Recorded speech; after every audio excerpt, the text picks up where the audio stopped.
Assalamualaikum warahmatullahi wabarakatuh. Minggu ini kita belajar masih terkait dengan derivatif, tapi fungsinya lebih dari satu variabel. Karena pada umumnya fungsi dari sebuah variabel tidak hanya satu ya. Katakan misalnya fungsi produksi, biasanya umum kan kita tulis misalnya Q fungsi dari X misalnya kan. Pada prinsipnya untuk menghasilkan sebuah produk tidak hanya X ya, bisa jadi X1, X2, X3 dan seterusnya gitu ya. Jadi minggu ini kita akan bahas yang berkaitan dengan derivatif fungsi lebih dari satu variabel.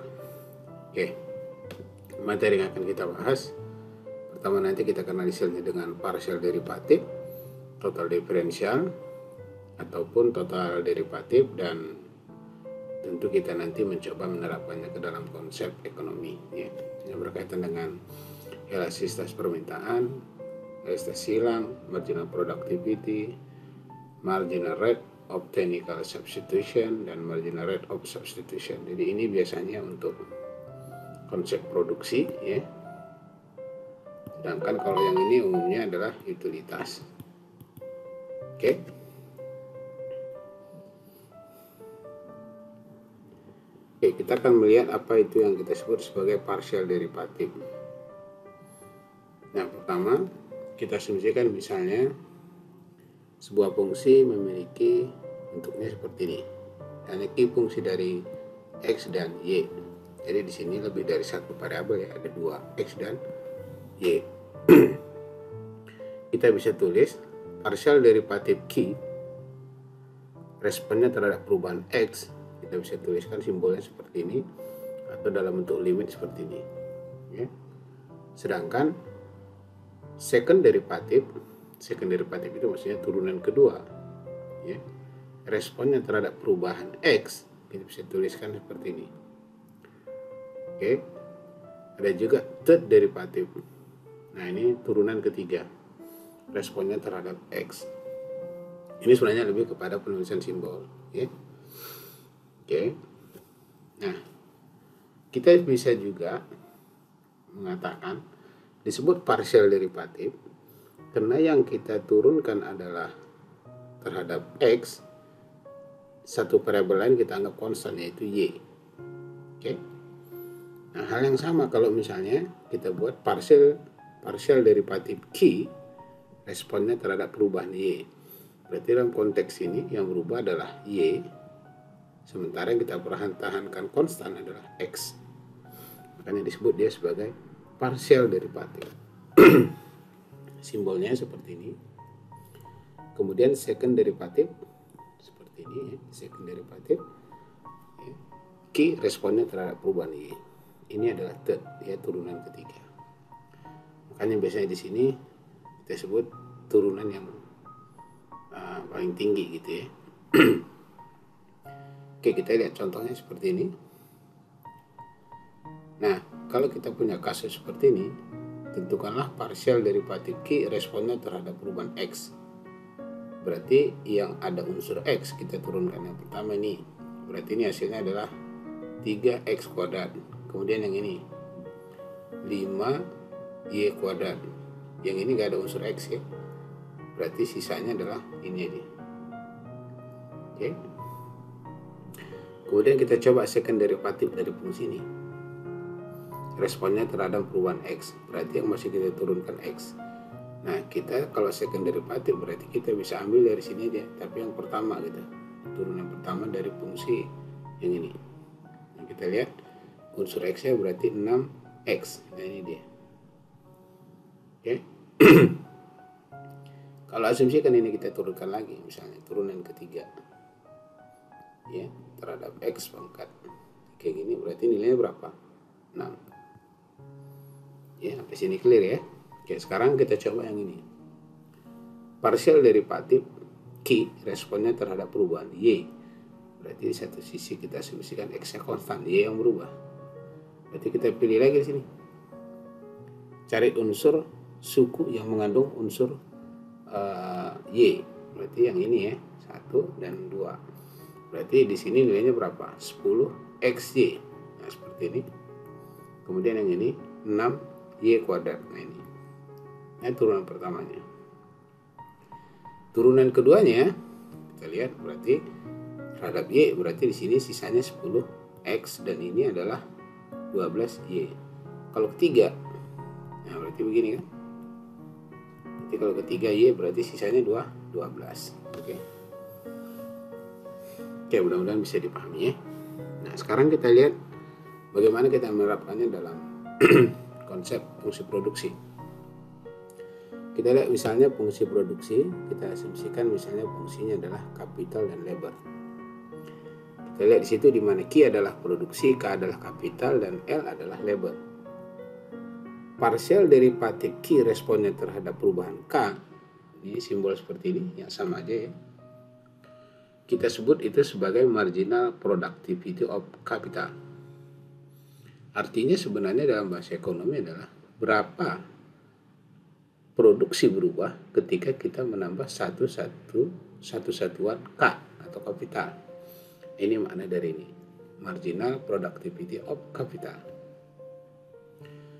Oke, kita lihat lagi partial derivatif Q responnya terhadap L, berarti ini terhadap perubahan tenaga kerja. Ini simbolnya, ini sering kita sebut sebagai marginal productivity of labor. Maknanya apa? Maknanya adalah berapa perubahan produksi ketika kita menambah satu satuan L, gitu ya, atau tenaga kerja. Kita lihat contoh seperti ini.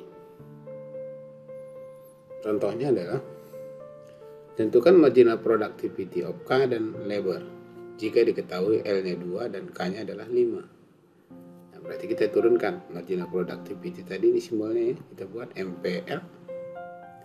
Berarti yang mengandung unsur L. Ya. Berarti yang mengandung unsur L di sini. Nah, ini kok kebalik ya. Yang mengandung unsur L di sini berarti 5 ya. Ganti 5. Ini adalah 4 gitu ya. Kemudian di sini adalah 3K. Oke.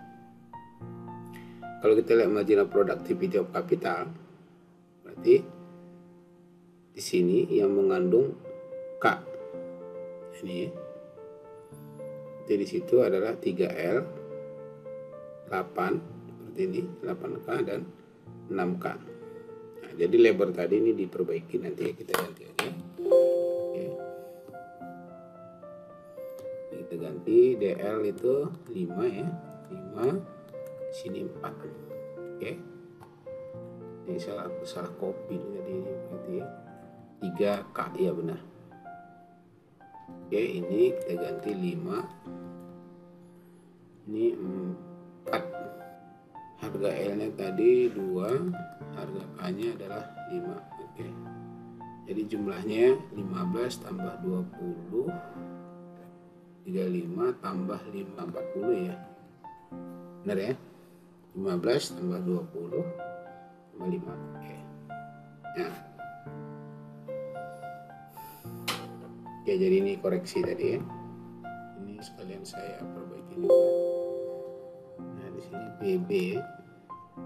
Tadi kayaknya udah dibetulin nih. Nah. Enggak apa-apa. Nah, kita asumsikan misalnya permintaan QA atau produk dari komoditi A, fungsi dari harganya sendiri, harga A, dan harga B, harga barang lain. Ya. Di mana Q adalah permintaan komoditi A, P adalah harga komoditi produk A, dan BB adalah harga komoditi produk B.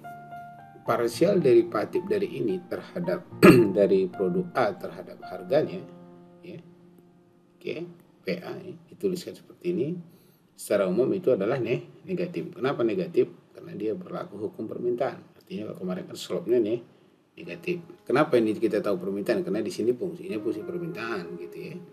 Oke, kalau terhadap harganya sendiri berarti slope-nya adalah negatif.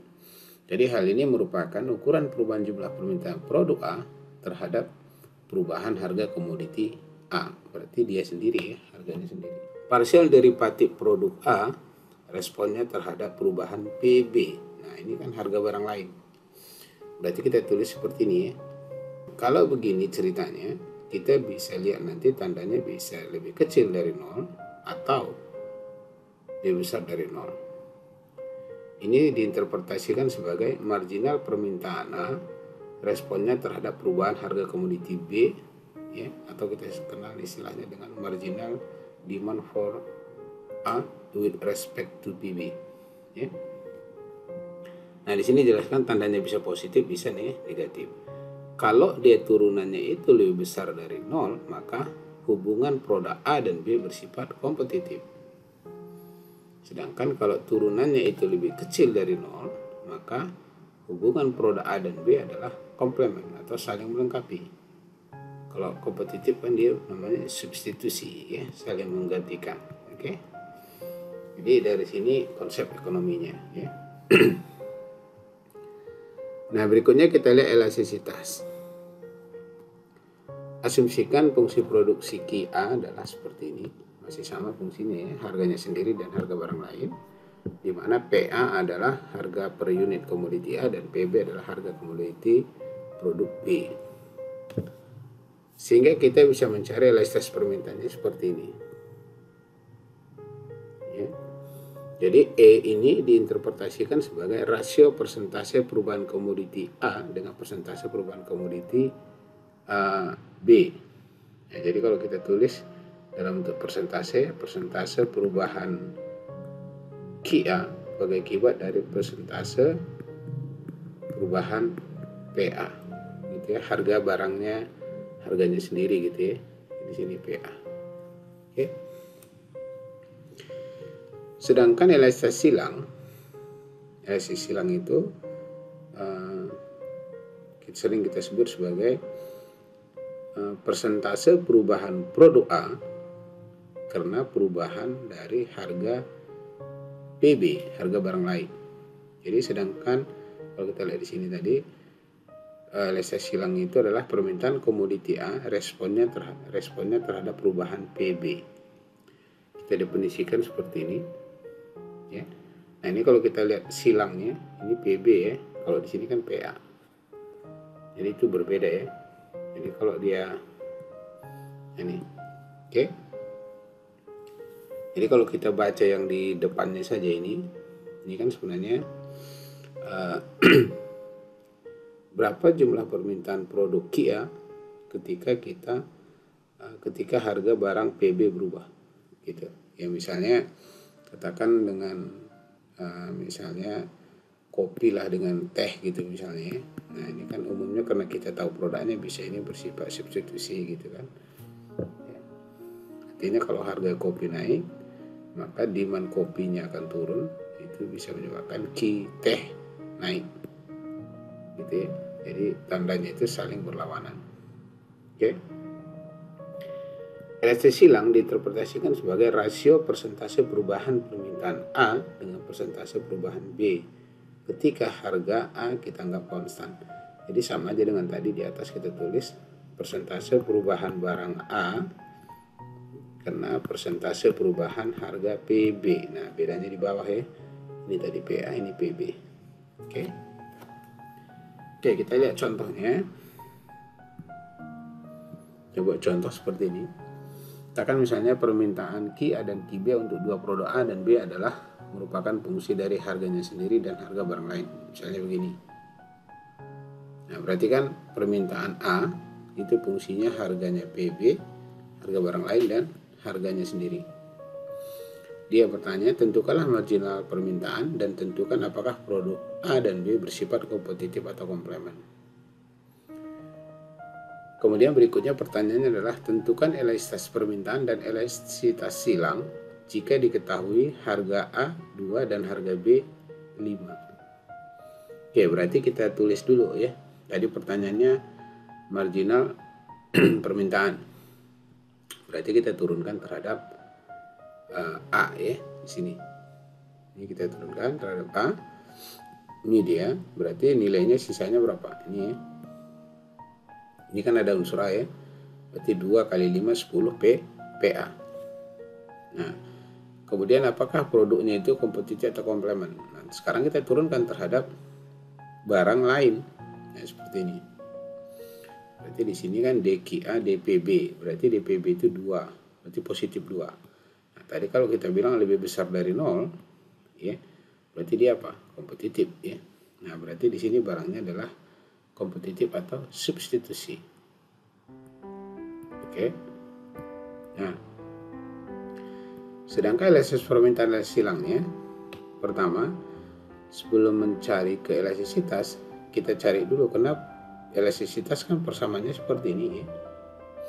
Nah, berarti kita butuh tahu berapa QA, berapa PA kan? Nah, untuk mendapatkan QA, kita substitusikan dulu harga masing-masing produk tersebut ke dalam fungsinya seperti ini.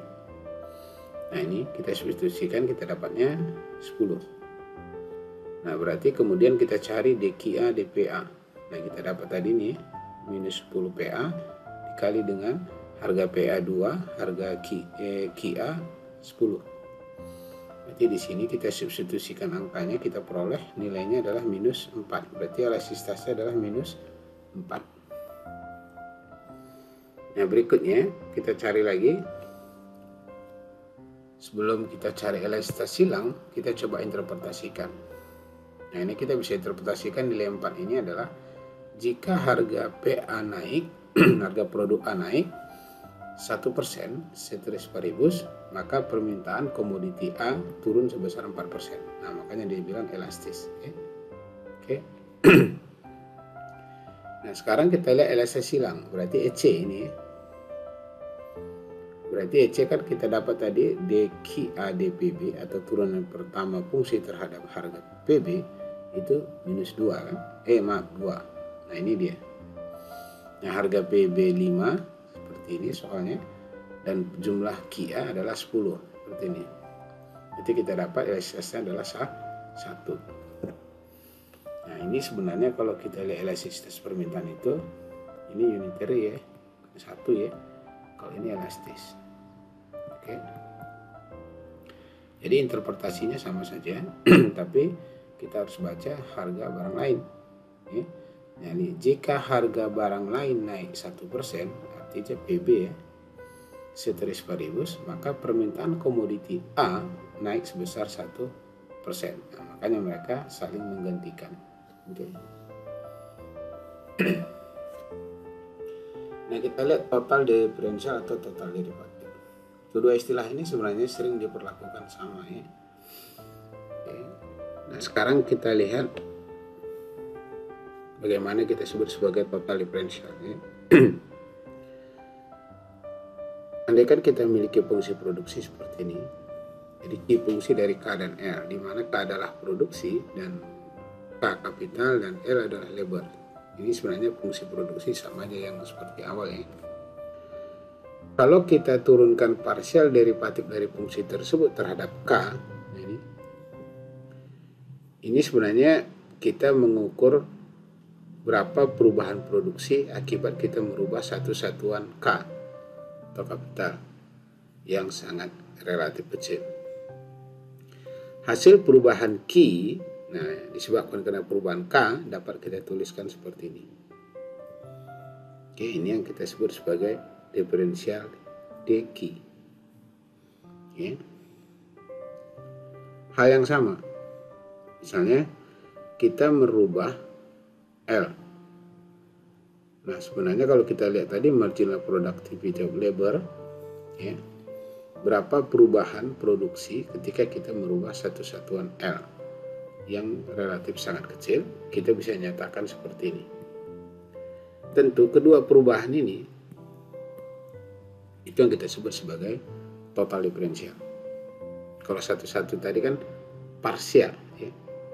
Nah, karena pada intinya produksi kalau dia dua fungsi seperti ini, ya, Q ini bisa berubah ketika K berubah dan L konstan, atau Q bisa berubah pada saat, ya, K-nya berubah, K-nya konstan, L-nya yang berubah. Nah, sekarang ini dua-dua gitu, baik L maupun K, sehingga total perubahan di dalam variabel Q kita bisa tulis seperti ini. Ini yang kita sebut sebagai total diferensial. F1 dan F2 ini hanya simbol saja, ya, simbol untuk memudahkan. Jadi pernyataan dq yang merupakan jumlah perubahan dari kedua suku K dan L, ya, itu disebut sebagai total diferensial. Oke. Nah, sekarang kita lihat total derivatif. Nah, sebelum kita mungkin untuk memahami total derivatif, kita buat lagi contoh yang sama ya. Contoh yang sama. Tapi di sini kalau kita lihat Q fungsi dari K dan L sama aja dengan yang ini ya. Nah, tapi di dalam K fungsi dari L. Artinya kalau kita lihat ya, K itu juga dipengaruhi oleh L gitu ya. Seperti ini. Nah, kalau kita lihat variabel K, Q dan L saling berhubungan satu sama lain. Coba kita cek sumber perubahan dari variabel Q yang sebelah kiri tanda sama dengan. Q bisa berubah secara langsung melalui fungsi dari F. Nah, karena dua unsurnya ada ya. Nih. Atau secara tidak langsung melalui fungsi G dan F. Nah, ini secara tidak langsung. Kalau secara langsung dia ke fungsi F. Nah, untuk memperoleh derivatif total, pertama yang kita lakukan adalah melakukan total diferensial Q secara keseluruhan atau dengan melakukan diferensial total seperti yang sebelumnya ini. Nah, kita buat seperti ini. Nah, ini kan sebenarnya sama dengan yang ini ya. Oke. Nah, kemudian kalau kita ini bagi semua dengan DL atau DK lah, atau DL aja misalnya ya, maka hasilnya kita akan peroleh seperti ini. Ya, ini kan kita bagi semua dengan L. Oke. Kemudian kalau kita sederhanakan ini hilang kan. Jadi sisanya apa ini? Oke. Inilah total derivatif dari fungsi ini. Oke. Kita bisa baca dengan kata lain bahwa proses untuk mencari derivatif, ya, sekali lagi, proses untuk mencari derivatif total dq/dl merupakan diferensial total dari Q terhadap L. Nah, jadi kan sama. Makanya kadang tadi disebut istilah diferensial total maupun total derivatif itu kadang sama. Nanti kita lihat buktinya nilainya akan sama ya. Oke. Contoh seperti ini. Carilah diferensial total dari fungsi ini. Oke, berarti ini fungsinya 5K kuadrat tambah 3L.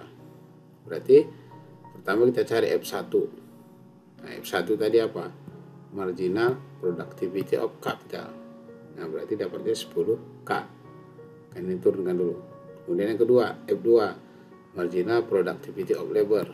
Berarti terhadap L kan? Oke, ini K tadi kan kita tulis dq dk, kemudian dq dl gitu ya.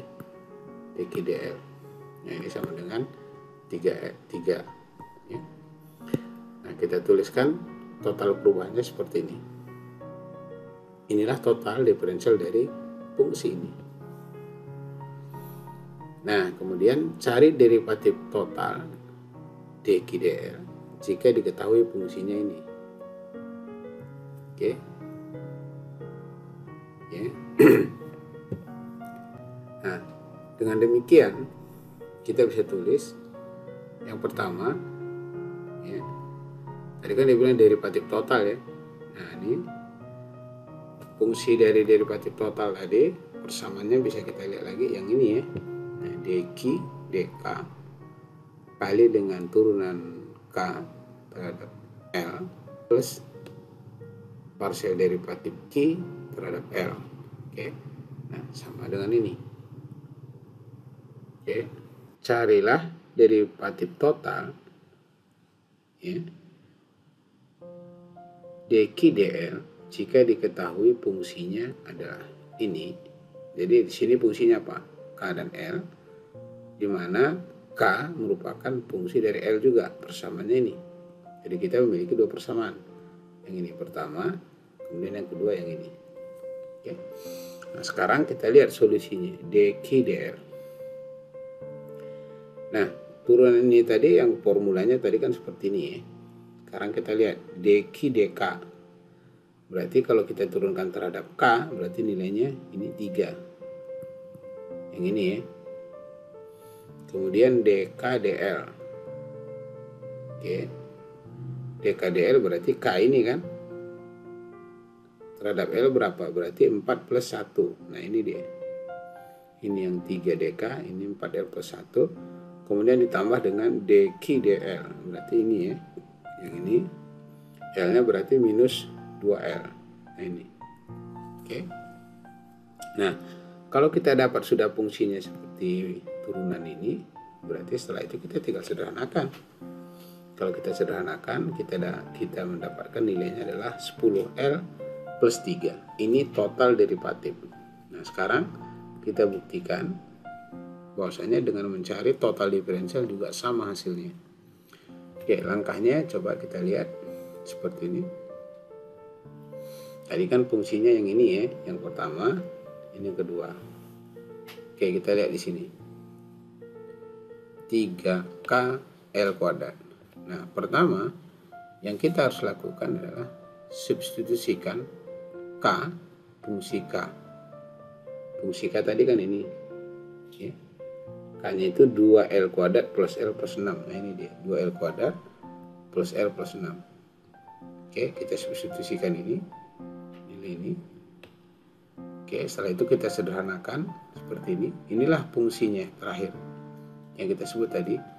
Fungsi tidak langsung ya. Jadi kita ambil dari G ke F. Nah, pada persamaan ini kita turunkan secara total terhadap L. Nah, kita dapat seperti ini.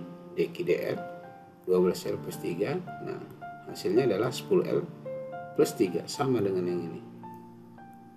Jadi, total diferensial maupun total derivatif memiliki proses yang sama, ya, nilai yang sama.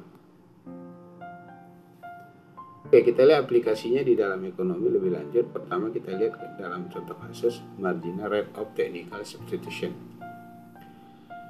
Asumsikan kita memiliki fungsi produksi seperti ini. Ya, saya buat contohnya sama terus ya, biar nanti mudah dipahami. Ini tadi kita udah buat total diferensialnya seperti ini. Ya.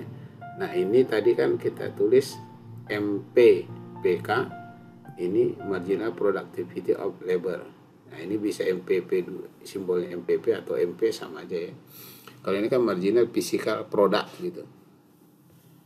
Itu P-nya itu satu lagi physical product gitu ya. Kalau dua aja marginal product gitu. Oke.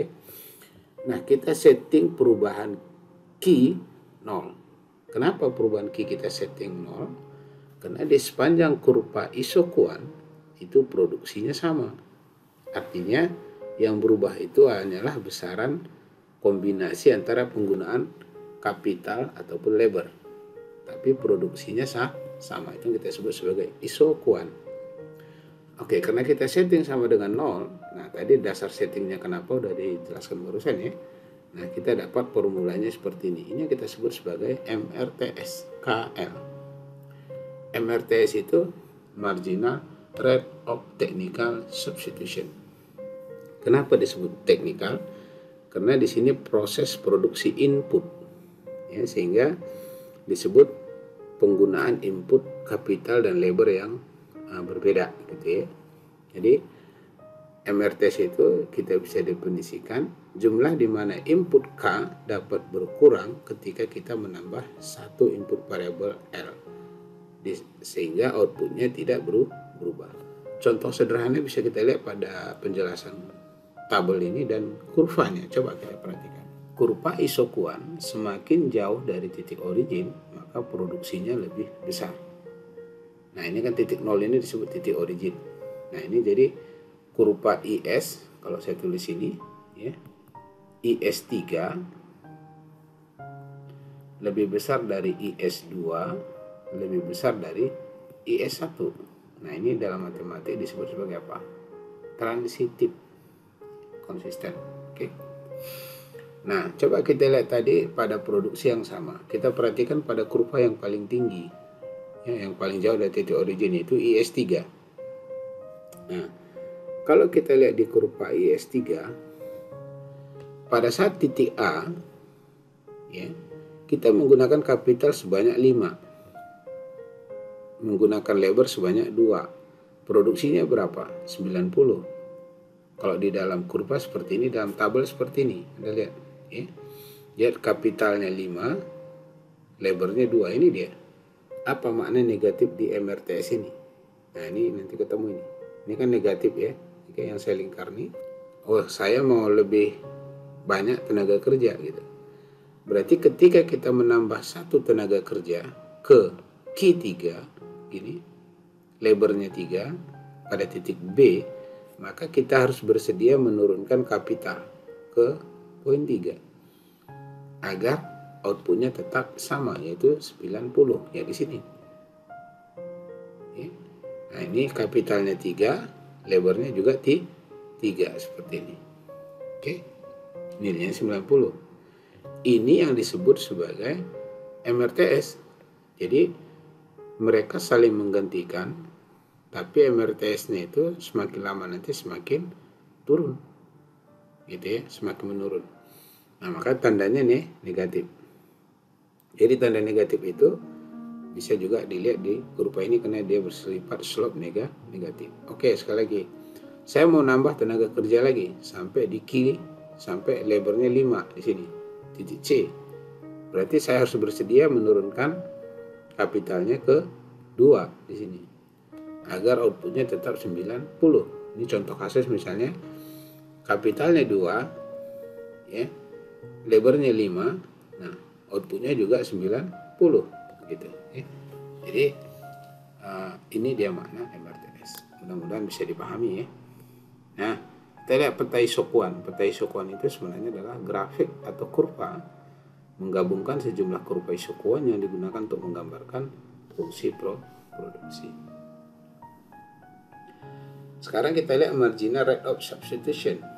Nah, sekali lagi, marginal rate of technical substitution digunakan dalam konsep produksi, sedangkan marginal rate of substitution digunakan dalam konsep utilitas atau konsumen ya. Asumsikan misalnya fungsi utilitas kita seperti ini. Utilitas itu maksudnya kepuasan konsumen ya. Oke. Nah, ini proses turunannya sama aja. Kita gunakan total differential tadi ya. Nah, ini. Tapi di sini tadi apa? Sebelumnya marginal productivity kan of capital, di sini marginal utility Q1. Artinya berapa tambahan kepuasan kita ketika kita mengkonsumsi perubahan Q1. Begitu juga untuk Q2, ini namanya marginal utility. Konsep dan ininya sama dengan kurva fungsi produksi ya. Kita setting DU-nya sama dengan 0. DU itu apa? Perubahan utilitasnya sama dengan 0. Kenapa? Karena di sepanjang kurva indifferent kepuasannya tidak berubah. Tadi di dalam produksi apa namanya? Kurva isokuan. Kalau di sini kurva indifferent. Nah, jadi kalau tahu kita isokuan ya indifferent juga tahu. Malah contohnya saya buat sama ini. Dan dia juga negatif slope-nya. Ya. Jadi kalau paham tadi MRTS, maka Anda harusnya paham juga di MRS. Oke. Jadi kenapa kita berubah? Artinya kita hanya mengkonsumsi jenis barang yang berbeda untuk mempertahankan tingkat kepuasan yang sama. Contoh, kita konsumsi roti sebanyak 5, air kemasan sebanyak 2. Nah, ini roti 5, air kemasan 2, kita dapat utilitasnya 90. Oke, misal tuh pada titik A. Oke. Kalau gitu saya coba deh. Misalnya saya konsumsi air kemasan lebih banyak menjadi Q3, menjadi 3. Oke, berarti ketika kita menambah Q2 sebanyak 3, maka kita harus rela mengorbankan Q1 yaitu roti menjadi 3 titiknya di B. Nah, jadi sebenarnya sekali lagi konsepnya sama dan tanda negatif itu juga menandakan hanya tingkat penggunaan konsumsi Q2, Q1 saja yang berubah-ubah, tapi kepuasan kita adalah tetap sama. Itu kita sebut sebagai kurva indifferent. Sifatnya juga transitif. Artinya kurva indifferent 3 lebih besar dari kurva indifferent 2, lebih besar dari kurva indifferent 1. Itu namanya transitif. Oke. Nah, yang terakhir kita lihat contoh hubungan MR dengan elastisitas. Nah, ini sebenarnya marginal revenue itu diperoleh dari total revenue kan. Kita peroleh dari harga dikali dengan jumlah output. P di sini adalah harga, Q ini adalah jumlah output kita, ada jumlah produksi. Kalau kita menggunakan konsep total differential tadi atau total derivatif, kita bisa lihat logikanya gini. Nah, biar lebih mudah dipahami selain bahasa matematik ya. Perubahan penerimaan kita bisa disebabkan kenapa? Nah, kita lihat fungsinya. Ya, yang sebelah kanan apa? P dan Q aja kan. Bisa P berubah atau bisa disebabkan karena Q berubah. Nah, ini disebut. Ini Q-nya berubah, P-nya tetap. Ini Q-nya tetap, P-nya berubah. Nah, gitu. Nah, kemudian ini kita bagi semua dengan Q. Maka kita dapat seperti ini. Nah, perubahan penerimaan sebagai akibat dari perubahan jumlah output dalam ekonomi disebut sebagai marginal revenue. Oke. Nah, marginal revenue itu di sini sebelum kita ke sini ya, kita bisa lihat nilainya P tambah Q kali dengan perubahan P terhadap Q. Ini MR. Nah, sekarang kita sederhanakan ini. Kita kalikan semua sisinya dengan P bagi P. Nah, berarti di sini kan sebenarnya ada P bagi P, di sini juga P bagi P, di sini juga P bagi P. Kan hilang, ini hilang gitu ya. Nah, sisanya ini kan. Oke. Sekarang kalau secara matematik bisa nggak ini saya pindahkan Q ke P gitu, tukar tempat gitu. Biar nanti bermakna. Contoh misalnya 2 kali 3 ini kan sama dengan 6. Kalau saya pindah 3 kali 2, 6 juga kan. Nah, ini kemarin kita udah belajar, ini kita sebut sebagai apa? Komutatif ya, hanya berpindah. Nah, kalau kita pindahkan, oke, maka bentuknya jadi gimana? Saya ganti warnanya. Bentuknya jadi begini kan. Nah, ini P tadi yang pindah, ini Q-nya. Kalau kita lihat ini kan sebenarnya ini kebalikan dari elastisitas kan. Nah, makanya kita buat 1 per elastisitas. Jadi P tambah P seper elastisitas demand. Ini elastisitas permintaannya. Oke. Kalau kita sederhanakan bisa kita tulis seperti ini. Kenapa ini negatif Pak tiba-tiba? Nah, karena kita tahu elastisitas itu adalah slope-nya nih negatif, maka kita buat elastisitas demand di sini bertanda absolut. Nah, di sini kita ganti tandanya menjadi ini negatif. Ya. Oke. Sekarang kita gambarkan hubungan dengan MR dan elastisitas. Pada saat elastisitas permintaannya adalah 1 itu kita sebut sebagai unitary elastis. Sedangkan kalau dia lebih besar dari 1 disebut sebagai elastis. Nah, ini. Dan lebih kecil dari 1 disebut sebagai inelastis seperti ini. Oke. Sekarang karena kita udah dapat formula MR tadi seperti ini. Ya, ini kan formula MR yang kita cari menggunakan total derivatif tadi ya. Oke. Sekarang kita buat hubungannya, bagaimana cara menggambarkan secara matematik dan kurva. Sekarang kita buat contoh inelastis. Inelastis kan lebih kecil dari 1 di sini ya. Posisi di sini.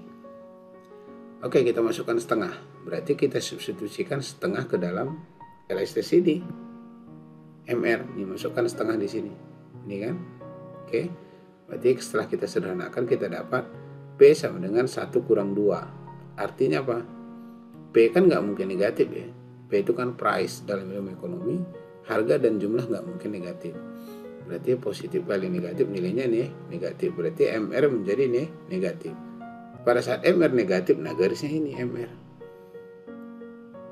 Kalau kita refleksikan dalam TR, maka pada saat inelastis, total penerimaan berada dalam kondisi sedang menurun. Nah, berarti katakan misalnya harganya di sini. Nah, misalnya harganya di sini gitu ya. Nah, berarti TR-nya di sini. Oke. Ini Ini katakan misalnya P1. Nah, jadi pada saat inelastis, nah ini MR negatif, TR-nya sedang kondisi menurun. Ya.